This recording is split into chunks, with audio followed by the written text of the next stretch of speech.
Hey guys, in today's lesson, we're looking at how to use the table of compounded values for $1.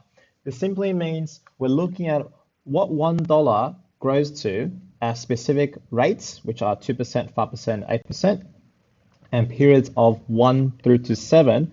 And this period could be something to do with years, months, and so forth. Okay, it could be any of those, right?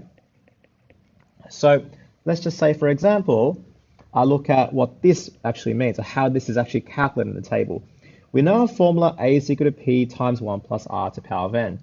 So if we start off with $1 in our bank account, we leave it for a period of either 2 months or 2 years, and it's growing at 2% per annum. Let's just say both of these are per in years, all right? They have to be the same duration, so either in years or months, but let's just say in years.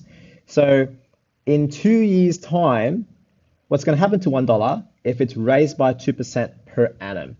Well, we have to use our formula, A is equal to P times 1 plus R to the power of N, and P in this case is going to be $1, that's what we're going to start with, times 1 plus our rate, which is 2%. That's the same thing as 0.02, and that's to the power of 2 periods. So that's 2 years, right? And when you type that in the calculator, you get this number here. Then, when we have a look at the next bit, this number indicates what $1 grows to if the rate that it grows by every single year is 8%, so that's 0.08, and we're going to raise this to the power of just 1 year, okay? This could also be used for questions where it asks, what does $1 grow to after 1 month at 8% per month? Now have a look at the last one. This number here indicates what happens to $1 when it grows up by 8% still. So that's 1 plus 0.08, but we're raising this to the power of number 6. So that's what happens after it grows for 6 years at 8% per annum, or per month, okay, given the situation. So now let's have a look at a question that uses this table. So example 10. Use the table below to calculate A, the final balance when $2,000 invested at 8% per annum, compounded annually for 6 years. So if we have a look at now these two numbers, right, and look at the intersection of those two numbers on the table, we're looking at 8% per annum for 6 years. So intersection of those two numbers will be that number there. So that means every $1 will grow to $1.5869, okay? But we've got 2,000 of these $1. So all we got to do is figure out what this actually grows to by multiplying this number by that. So let's do that. Question A's answer would be A equals to 2,000 times of 1.5869, right? Okay, and the answer here would be equal to, check, 2,000 times 1.5869. Okay, it will be exactly 3,173.80. Okay, that's the final balance. Question B. Let's calculate the final balance when $14,000 is invested at 7 months at 2% per month. So notice how these two are the same duration. So that's okay. We can now use that exact 7 as the period and 2% here as the rate. And looking at the section of those two numbers will give us this value. So every month, $1 given this option here will grow to this amount. Now we've got $14,000 of them. So we're going to, each of these dollars is going to grow to that.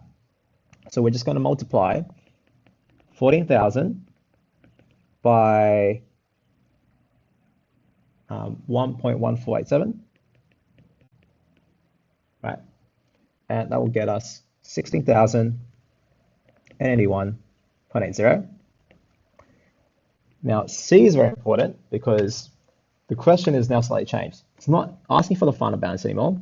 It's asking for the compound interest. So there's two things we've got to do, but let's just continue reading. So it says that we've got to find the compound interest when $1,600 is invested at 10% per annum for 3 years, compounded half yearly. This part of the statement is very, very important. It is compounded half yearly. So you got to think about what is the rate per half a year when it's 10% per annum. Well, half of that would be 5% half yearly. Then how many half years are there in 3 years? Well, there's 2 halves in 1 year. So all we've got to do is double 3 years, and that'll tell you how many half years we have in 3 years. So if you double that number, we would get 6 half years. Okay? So now that we have our period and rates, we can now look at the intersection of those two numbers in our table. So 5% is the first thing we're going to look at, and also our period is 6, okay, because there's 6 half years. So look at the intersection of those two, we will get 1.3401, and we're going to multiply that with our value at the beginning. That's the $9,600 times 1.3401. Okay, now we get this value here, 12,864.96, but that's our final amount. The question is asking for what's the compound interest. So remember, our interest is simply our final amount, which is A, minus our principal that we started off at the beginning. So we replace A by what we just got, and we subtract that number by our principal, which is 9,600. That's what we started at the beginning, and that would equal to exactly 3,264.96, okay, worth of interest.